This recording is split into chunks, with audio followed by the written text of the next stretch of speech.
Hey friends, it's Miss Hoffman again. This is one of our activities that we're going to be doing today, and this is drawing a cartoon looking farm in 1-point perspective.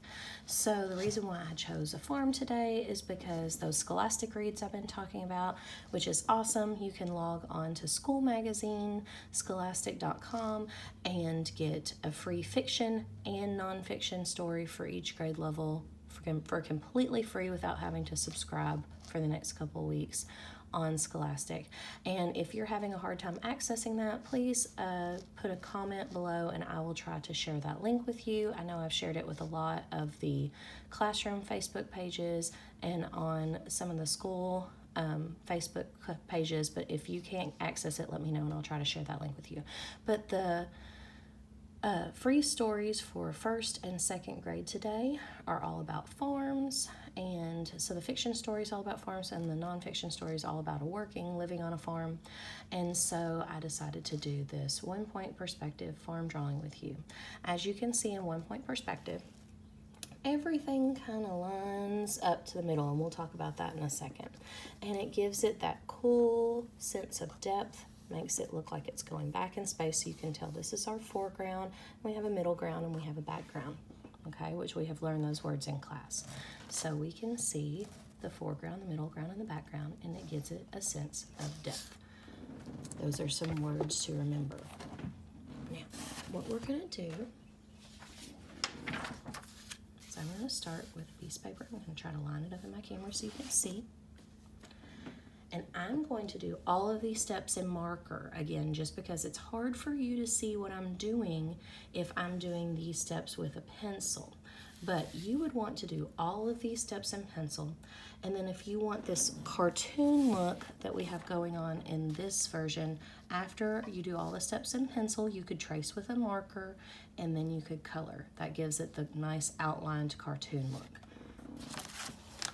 All right, so first I'm going to draw our horizon line. Our horizon line is a line where the sky meets the ground. Now the horizon line does not always have to be in the middle of the paper, but for this particular picture, I want to have just about as much sky as I have ground. So I'm going to put my horizon line in the middle. So here's my sky, here's my ground. Okay. Now a vanishing point in a perspective drawing is where the line of sight all connects to. That way it gives us that sense of depth of going back in space. If I was just going to draw straight rows for my farm, it would be a cute drawing, but it wouldn't give that sense of depth of going back into space. So I'm going to draw a tiny dot that I can only see, but it's going to be in the middle. So if I get really close to the camera, you can probably see my tiny dot that I drew, but I don't want it to be noticeable to everybody that looks at my picture. You can do that tiny dot with a pencil on your paper and then erase that pencil line so nobody else notices it. But everything I draw is going to kind of connect to that dot. That's called the vanishing point. All right, we want that dot to vanish later. We don't want it to be noticeable. I'm going to draw a straight line, and that's going to be my first row on my ground. Now I want these lines to go at a diagonal but end up at that point, and I want these lines to go at a diagonal and end up at that point. Again, this would be a good time to break out that ruler. You could take your ruler, lay it down, make sure it connects to the dot and then connects to the end of your paper, and then you would trace the edge of your ruler to make a straight line. If you don't have a ruler, you can use another piece of paper like Miss Hoffman just did. Now I'm just going to freehand this, so if my lines are a little crooked, you'll just have to excuse Miss Hoffman. But that if you have a hard time drawing straight lines, you can get another piece of paper if you don't have your ruler at home like I don't, or you can just draw freehand like I am.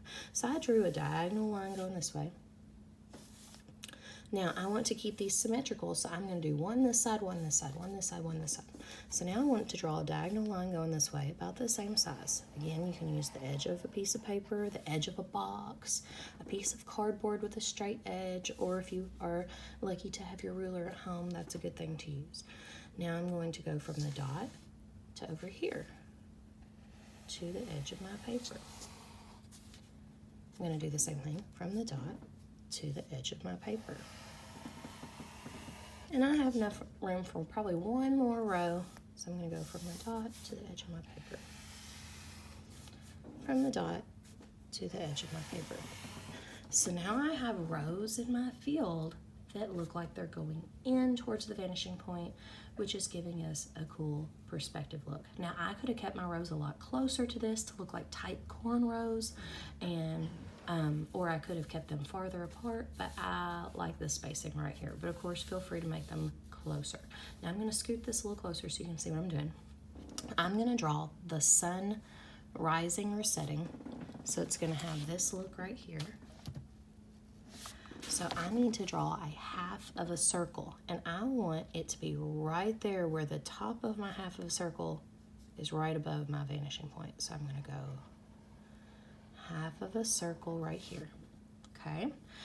Now, before I draw the beams of sun all in my sky to give it that cool cartoon look, I'm going to draw my farm. So right here, I'm going to start with drawing a simple barn. Now you can make this barn as fancy and as detailed as you want. I'm just going to keep it pretty simple since this is a cartoon drawing. I'm going to draw a square. Now why do you think that this barn is so small? It's so small because it's way in the background. I could even draw it smaller than this if I wanted to, but you might not be able to see what I'm doing. If we're going to draw something that's far away, it needs to be pretty small because it's in the background. If I was going to have the barn way up here, it would be really big, but back here, it's going to have to be small because it's far away. We're not standing right next to it. We're standing all the way across the field from it. So if I was standing here and taking a picture, this is what I would see in the scope of my lens. Now I'm going to just draw a little line on each side, draw a triangle on top, just like I was drawing a house. Now on my barn, I'm going to draw a little rectangle up here, maybe some little lines in it. There's my hayloft. I'm going to draw a big square with an X through it so it has that classic barn look. Now, not all barns look like this, you're right, but that gives it that classic barn look like big beams of wood reinforcing that door. Now I'm going to draw a silo. I'm going to draw a skinny rectangle, give the farmer some place to store his grain, and then I'm going to give it a rainbow arch on top. Now I would color that in black, color that in black, color in my barn red. But we're not coloring yet. Now if I want a little fence next to my barn, an easy way to do that is straight lines up. And again, you can do little rectangles to make little wood grain on there. But since this is so far away, we're not going to see as much detail, but you feel free to add as much details as you want. And I'm going to do 2 lines across, 2 lines across. Make a little fence. Now over here, I'm going to make it look like this farmer has an apple orchard, because my great-grandfather had a farm, and I would go over there and play, and he had strawberry fields, and he had cows there, and he had an apple orchard that I loved to run through and play in and pick all the apples before they were ready, and that would aggravate him. So I'm going to do trees. Remember, they're small because they're far away. So to do an easy tree, it's our letter Y tree that we've learned in class. 2 lines up, letter Y, bring it in, and then I can do little branches, and then fluffy, fluffy, fluffy all around. Of course, we have learned how to draw realistic trees in class too, especially my older kids. This is your time. If you want to break out your realistic tree drawing skills here, that is completely fine. These are kind of like what we call our broccoli trees with the fluffy tops. That is perfectly acceptable for cartoons to draw our broccoli trees. But if you want to break out your realistic tree drawing skills here, that is completely fine. So I'm going to draw some in different sizes. Remember that if this one is supposed to look like it's behind this one, we have to do a little overlapping technique. Notice I did not draw the tree branches or leaves on top of the one that's in front of it. So I have to decide which ones are standing in front and which ones are standing behind, and then overlap accordingly. Some are going to be big, some are going to be small, and then I would just continue to fill those in until I feel like I have enough apple trees. I'm going to stop right there, but on this one you can see I brought those apple trees all the way to the edge of my paper. And then I drew tiny little apples on them so I could color them in red with my marker or crayon. Now to do the sunbeams, what you're going to do, you still have to remember where that vanishing point is, but you cannot draw through your objects, okay? Remember, do not draw through your objects. If you want to lightly draw through your objects, just so you can keep your lines nice and straight, you would absolutely have to do that with a pencil. So if I had a pencil in my hand, I could draw my line all the way up, but then I would have to erase it out of my sun. So I'm just going to go around my objects. I'm going to see where my vanishing point is, then go up, draw a straight line. See where my vanishing point is. I'm not touching, but I could with a pencil, and then just erase. And continue. See where my vanishing point is. Go over and continue. Don't draw through my objects unless I have a pencil. See where my vanishing point is. Go up, continue. See where my vanishing point is. Go up and continue, and don't draw through my barn. All right, now I have sunbeams that are going in perspective, and then I have a field that's going in perspective, going back into space, showing that depth. Now, if I wanted to put things in the field, now on my finished copy, I just colored it in. I just colored in the rows, green and brown, alternating in a pattern to look like a cool cartoon, and then my sunbeams alternating in a pattern of orange and yellow. I've colored in my clouds a little bit of blue and a little bit of yellow, so it looks like the sun's shining on those clouds. But if I wanted to put things in my field, whatever it may be, now apples are blooming right here, so maybe it's the fall, or out right here, so maybe it's the fall. If I wanted to make this a fall picture and there were pumpkins in the field, I could draw a pumpkin here on a vine. And notice this pumpkin is pretty big, but if I draw a pumpkin back here, this is the foreground, so it's up close. This back here would be pretty small. We don't want our pumpkin to look bigger than our barn, okay? We don't want that giant pumpkin that's going to attack the farm. All right, we want it to make sense. So if we are drawing things in our field, up here they would be larger, in the middle they would be smaller, back in the background they would be itty bitty, because you don't want them to appear bigger than the trees in the barn, okay?